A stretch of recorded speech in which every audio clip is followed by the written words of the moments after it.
வணக்கம். ஆசானின் தமிழே வெல்லும் 10க்கு 10 நெக்ஸ்ட் செட் பார்க்கலாம். லாஸ்ட் வீடியோ வந்து பார்க்கல அப்படின்னா அதை போய் பார்த்துருங்க. அதோட கண்டினியூஷன் தான் இன்னைக்கு நம்ம ஸ்டார்ட் பண்ணுறோம். 6th இம்பார்ட்டன்ட் ஃபேக்ட்ஸ் எதுவுமே வந்து மிஸ் பண்ணாமல் இருக்கும். அதனால் அந்த வீடியோ பார்த்துட்டு நெக்ஸ்ட் இந்த வீடியோ பார்க்கலாம். குவிக்காக வந்து கொஸ்டினுக்கு வந்து போயிடலாம். ஃபர்ஸ்ட் கொஸ்டின் பாருங்க. திகிரி என்ற சொல்லின் பொருளை கண்டறிக அப்படின்னு சொல்லியிருக்காங்க. இதோட சரியான விடை ஆணை சக்கரம். இதுக்கு பாடல் எந்த பாடல்ல இருந்து இந்த வரிகள், அதாவது அந்த சொல் வந்து கேட்கப்பட்டிருக்கு அப்படின்னு பார்த்தீங்கன்னா, இது வந்து இந்த திகிரி போல் ஞாயிறு போற்றுதும் ஞாயிறு போற்றுதும் அப்படிங்கிற சிலப்பதிகார பாடல்ல இருந்து இந்த கேள்வி வந்து கேட்டிருக்காங்க. ஞாயிறு போற்றுதும் காவிரி நாடன் திகிரி போல் பொற்கோட்டு மேரு வளம் திரிதலான். அப்போ இதோட பொருள் என்னன்னா ஆணை சக்கரம். ஓகேவா? ஓகே. இந்த சிலப்பதிகாரத்துல வந்து இயற்கையை போற்றி தான் இந்த பாடல்களே வந்து தொடங்க ஆரம்பிக்கும். திங்களை போற்றியிருப்பாங்க, ஞாயிற்றை வந்து போற்றியிருப்பாங்க, அது போக மாமலையை வந்து போற்றி இந்த பாடல் வந்து தொடங்கப்படுகிறது. ஓகேவா? நெக்ஸ்ட் கொஸ்டின் வந்து பார்க்கலாம். என்ன ஒரு பொறுத்துக கேள்வி, எளிமையான ஒரு கேள்விதான். ஃபர்ஸ்ட் என்னது? பாரதியாரோட இது எல்லாமே எது தொடர்பானது? அவங்களோட இயற்பெயர் தொடர்பானது. அப்போ பாரதியாரோட இயற்பெயர் என்னது? சுப்பிரமணியன். செகண்ட் என்னது? தாராபாரதியோட இயற்பெயர் ராதாகிருஷ்ணன். நம்ம ஏற்கனவே லாஸ்ட் வீடியோவில் வந்து இந்த கேள்வி தொடர்பாக பார்த்துருந்தோம். அவரோட இயற்பெயரும் நம்ம அங்கே பார்த்துருந்தோம். ஓகேவா? ஓகே. அடுத்து பாரதிதாசன், இவரோட இயற்பெயர் சுப்புரத்தினம். பெரியார், இவரோட இயற்பெயர் ராமசாமி. அப்போ சரியான விடை என்னது? 3, 4, 1, 2. அப்போ சரியான விடை answer A. Okay. Next question பார்ப்போமா? இது வந்து ஒரு கடல் தொடர்பான, அந்த கடல் பறவைகள் தொடர்பான ஒரு கிழவனும் கடலும் அப்படிங்கிற ஒரு லெசன்லேருந்து எடுக்கப்பட்டிருக்கு. ஓகே. இதில் ஃபர்ஸ்ட் பாருங்க, கீழ்கண்ட கூற்றை ஆராய்க அப்படின்னு சொல்லியிருக்காங்க. இதில் என்னது? சிறகடிக்காமல் கடலையும் தாண்டி பறக்கும் பறவை என்னது? கப்பல் பறவை. ஓகே, இது சரிதான். அடுத்து இது தரை இறங்காமல் 500 கிலோமீட்டர் வரை பறக்கும் அப்படின்னு வந்து சொல்லியிருக்காங்க.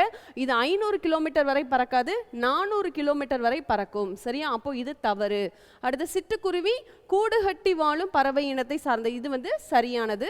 அடுத்து சிட்டுக்குருவியின் வாழ்நாள் 8 முதல் 10 ஆண்டுகள் அப்படின்னு சொல்றாங்க. இது வந்து 8 முதல் 10 கிடையாது, 10ல இருந்து 13 ஆண்டுகள். நோட் பண்ணிக்கணும். அப்போ இது வந்து தவறு. அப்போ சரியான விடை என்னது? 1 மற்றும் 3 சரி, 2 மற்றும் 4 தவறு. நூல்வெளி பார்க்கலாம். கப்பல் பறவை சிறகடிக்காமல் கடலையும் தாண்டி பறக்கும் பறவை கப்பல் பறவை, ஃப்ரிகேட் பேர்ட் அப்படின்னு சொல்லுவாங்க. இது தரை இறங்காமல் எத்தனை கிலோமீட்டர்? 400 கிலோமீட்டர் வரை பறக்கும் திறனுடையது. அது போக இது கப்பல் கூளைக்கடா கடற்கொள்ளை பறவை. அப்போ இதோட 2 பெயர் கப்பல் கூளைக்கடா கடற்கொள்ளை பறவை அப்படிங்கிற 2 பெயருமே எதற்கானது? கப்பல் பறவைக்கான வேறு பெயர்கள். எப்படி எத்தனை ஃபேக்ட்ஸ் இதில் இருக்குன்னு பாருங்க. அடுத்து இதோட வாழ்நாள் என்ன? 10 முதல் 13 ஆண்டுகள் ஆகும். ஓகேவா? ஓகே. நெக்ஸ்ட் கொஸ்டின் வந்து பார்க்கலாம். கீழ்கண்டவற்றுள் தவறான கூற்றினை கண்டறிக. இது வணிகம் தொடர்பான ஒரு கேள்வி வந்து கொடுத்துருக்கப்படுது. இதில் என்னது? வணிகத்தை தரைவழி வணிகம் நீர்வழி வணிகம் என 2ஆக பிரிக்கலாம். கரெக்டு தான். என்ன, தரை வழியாகவும் வணிகம் பண்ணாங்க, நீர் வழியாகவும் கடல் வழியாகவும் வணிகம் பண்ணியிருந்தாங்க. அப்போ இது சரி. அடுத்து வணிகத்தை ஒரு நபர் வணிகம் பல நபர் வணிகம் அப்படின்னு சொல்லியிருக்காங்க. இது ஒரு நபர் வணிகம் பல நபர் வணிகம் கிடையாது, தனிநபர் வணிகம் நிறுவன வணிகம் அப்படின்னு சொல்லி 2ஆ வந்து பிரிச்சிருப்பாங்க.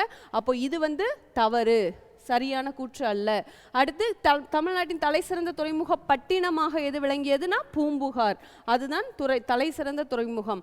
அப்போ இந்த பூம்புகார் அப்படிங்கிறது சோழ நாட்டின் தலை சிறந்த துறைமுகமாகவும் வந்து விளங்கியது. அப்போ அதே நேரத்தில் தமிழ்நாட்டின் தலை சிறந்த துறைமுகமாகவும் விளங்குகிறது. அடுத்தது பழங்காலத்தில் தமிழ்நாட்டில் இருந்து தேக்கு, அரிசி, இஞ்சி, மிளகு போன்றவை ஏற்றுமதி செய்யப்பட்டன. ஓகே, இதுவும் சரி. அப்போ சரியான விடை என்னது? 1, 3, 4 சரி, 2 தவறு. ஓகேவா? ஓகே. நெக்ஸ்ட் கொஸ்டின் பார்க்கலாம்.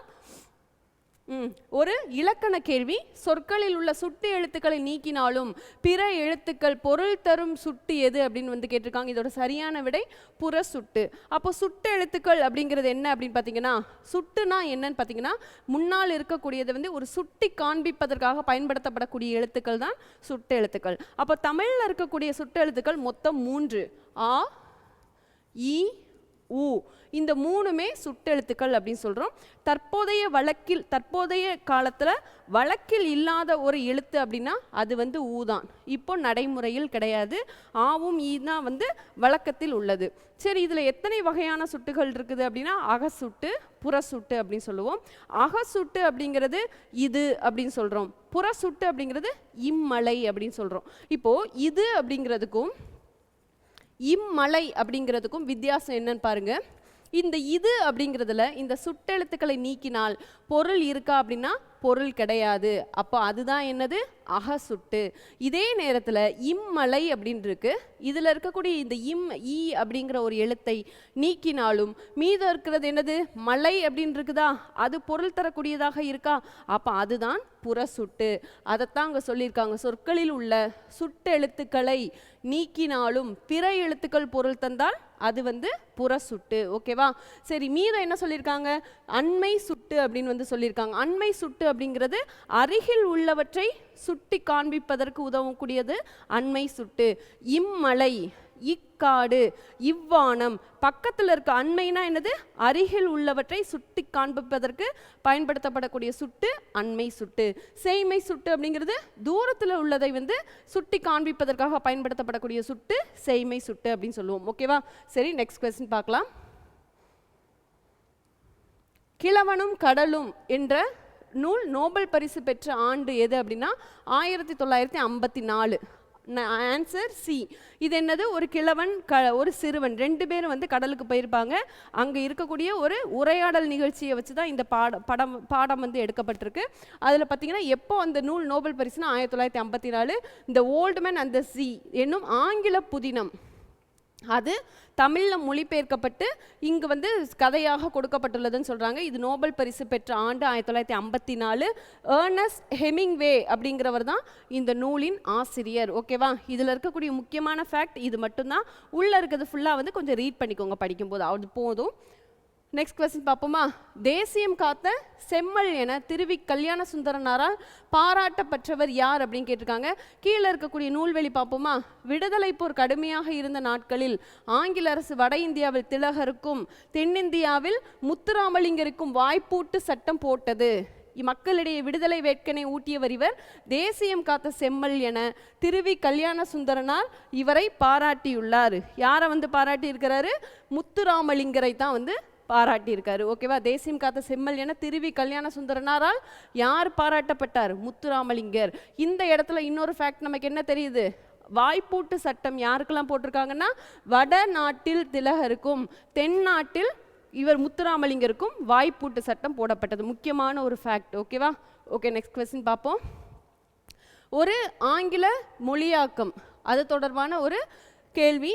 பொறுத்துக. தெர்மாமீட்டர் அப்படின்னு வந்து கொடுத்துருக்காங்க. அதோட சரியான விடை என்னது? வெப்பமானி. அடுத்து டெலஸ்கோப் அப்படிங்கிறது தொலைநோக்கி. இதெல்லாம் டைரக்ட் கொஸ்டின். ஓகேவா? மைக்ரோஸ்கோப் நுண்ணோக்கி. இன்டர்நெட் இணையம். அப்போ சரியான விடை என்னது? C answer.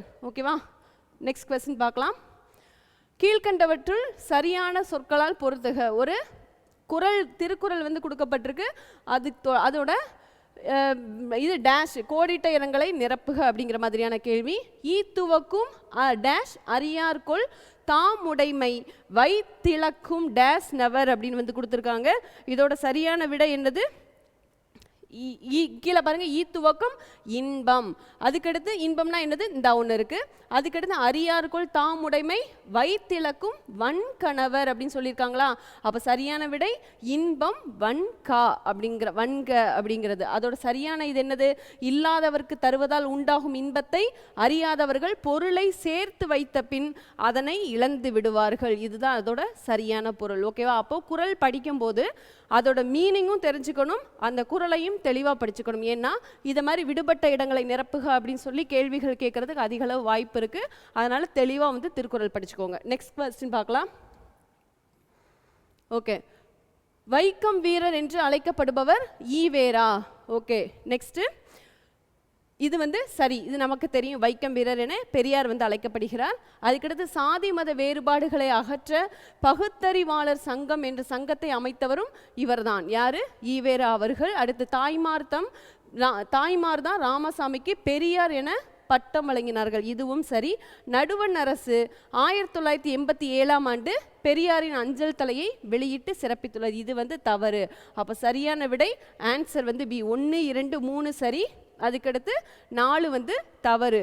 அவர் தான் வந்து தென்னிந்தியாவோட சாக்ரட்டிஸ் அப்படின்னு அழைக்கப்படுபவரும் பெரியார் அவர்கள் தான். இவர் வந்து மூட நம்பிக்கைகளை முட்டறுத்தவர் தான் யார் அப்படின்னு பார்த்தோம்னா பெரியார். பெண்களுக்கு சொத்துரிமை வழங்க வேண்டும், அவர்களுக்கு அனைத்து உரிமைகளையும் வழங்க வேண்டும், ஆணுக்கு நிகராக பெண்களை மதிக்க வேண்டும் என கூறி அதற்கான பல போராட்டங்களையும் நடத்தியவர் பெரியார் அவர்கள் தான். இதை மாதிரி நிறைய முக்கியமான ஃபேக்ட்ஸை நம்ம நெக்ஸ்ட் வீடியோவில் பார்க்கலாம். கண்டினியூஸாக பாருங்கள், நல்லா படிங்க. All the best.